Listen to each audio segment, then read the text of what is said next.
Hey, soul survivors, we are going to talk about recognizing patterns. Now, this is kind of stimulated by a viewer who was worried about one of our subscribers who always joins us in live chat and kind of disappeared for a little bit. And I had told her, relax. I think it's just something about his phone or he's going to wait till payday. And I told her, I noticed this pattern. And she's like, maybe one day you can teach me about pattern patterns. And it is important in life. And so it helped us to have some calmness about us that everything was okay with John, most likely. So she was really worried about him because we do have this great support system in chat. Hopefully you'll join us, but he really likes animals. So this is dedicated to him. But it also helps us to recognize red flags when we're dealing with a potential new partner or somebody in our workplace, a love interest, or whatever it is. Patterns mean a lot, and we have to start being in tune. So, in his absence, we got worried about him because he's been spot on for over a year. Pretty much every video he comments, and he supports everybody in live chat. And so she was really worried about him. I told her I noticed a pattern of like his pay schedule, also how his phone, how he had mentioned over time the battery overheating and having issues, not being able to connect, and the pattern of his consistency, but also the patterns of what was going on with his phone. So we knew most likely he would join in daily, respond to other people's comments to him. So because of that pattern over time, I noticed he's most likely okay. It's most likely the phone issue. So I did do some search. We were pretty worried about him because he was gone for quite a while. He did log in, he's safe. But with our narcissist, there's a lot of times we overlook the different patterns that will let us know who somebody is. And I had a confidence that this viewer would reach out when things settled. He logged in through a friend's computer, so he let us know he was concerned, knowing that we would care about him. And with our narcissists, are there patterns of repeat offenses? Are there patterns of inconsistency, patterns of showing up late or being dismissive or always ruining your birthday or holiday or hiding money? And when we start to notice these patterns, we start to see who the person truly is. Sometimes it takes a long time because sometimes we're like, oh, they didn't have the money this time to pay the mortgage or whatever it is. But then over time, you're like, this is a financial problem that this person has, or a gambling problem. Somebody goes out gambling one time, they went out gambling one time, but you notice patterns. Are the patterns only gambling $100, or are the patterns that they blow their whole paycheck? Are the patterns that they blow it at the beginning of when they get that paycheck, or if it's the $50 or $100 that's left over after their bills are paid and the next day is payday? So you start to realize a pattern. And by doing that, you can kind of predict how things are going to turn out. And I was able to predict most likely he's okay. I did do some background research, but patterns of cheating, patterns of calling the ex crazy. Most times in healthy relationships, they can go separate ways, but it's usually not that person's crazy.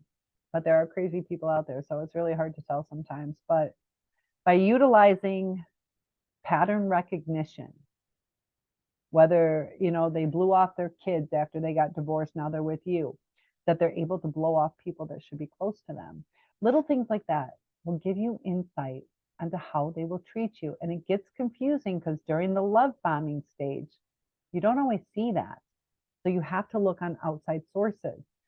Usually there's some consistency in behaviors. People are who they are. And do they quit jobs? Do they shirk responsibility? Do they offer to help? Whatever the situation is, there will be patterns. Are there certain times that they're going to yell at you and lose their cool? Those are patterns. So sometimes, if they're tired, maybe they need some space. And that can help you recognize that this person's tired, they're not going to act the right way. And we can back off too. But with a narcissist, with all the lies, those are really hard to uncover sometimes because the narcissist is so good at hiding it. But you have to pay attention if they're like, yeah, I just told them this. And, are they lying to other people? And a narcissist will often tell on themselves. You just have to be really in tune to it. A lot of times, my friend, this, that, and they tell you some story when they're actually talking about themselves, or um, patterns of, how they push you away, or when do they bring you close? Are there times that they only seem to love you after an argument? Because that happens often with a narcissistic relationship is, you know, as soon as you're about ready to go, that's when they seem to be the most loving. And we get addicted to that because in the end, they're the ones that cause the pain, but they're also the ones that saved us in a sense, that they gave us that hug when we were down or promised to do something different to make it better. They bring our hopes back up. And we get that cognitive dissonance because of the way that the whole relationship went. And the narcissist has to discard. They have to discard the people that they're close to. And sometimes it's just an emotional discard where they might still keep you around. It's really odd how it works, but they are trying to break free and come into an adulthood as a sense because of the trauma that they went through. They were never able to flourish. But based on their brain structure and the way that the brain neurotransmitters work and the levels that are all askew, that unless they heal, they will continue to be in survival mode. And the same with us. We've gone through CPTSD, and as long as we continue to stay in that state of mind, when we go through the grief process, it is actually rewiring our brain. So the grief process is essential to healing. So we have to allow ourselves to heal. If we keep repressing it, we're going to get stuck.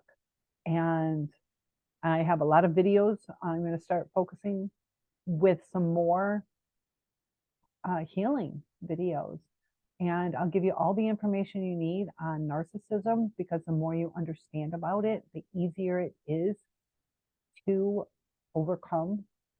But we also spend so much time thinking about our narcissist that it's my hope that we realize our patterns of when we go onto social media, or what it is that we're searching for, what answers do we need, and are we taking time for ourselves?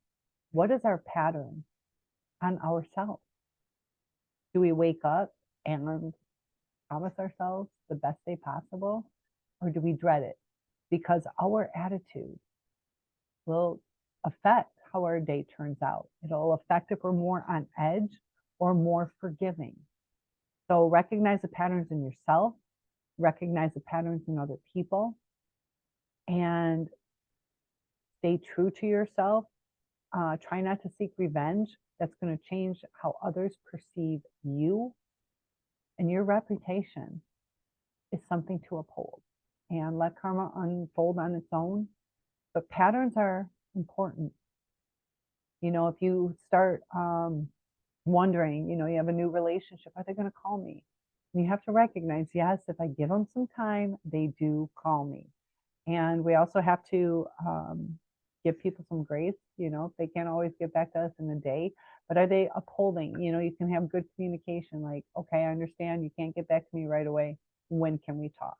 And the way that you set up the communication. So do they have a pattern of communication or a pattern of discommunication? Is that a word? Did I make another one up? So lots of love to you guys. Hang in there. Take care of yourself. Comment below. Those likes help me. And subscribe too. But share if this will help somebody. And one-on-ones are available. And I hope to see you in live chat, because John will be there. He just has to get a new phone. See you soon.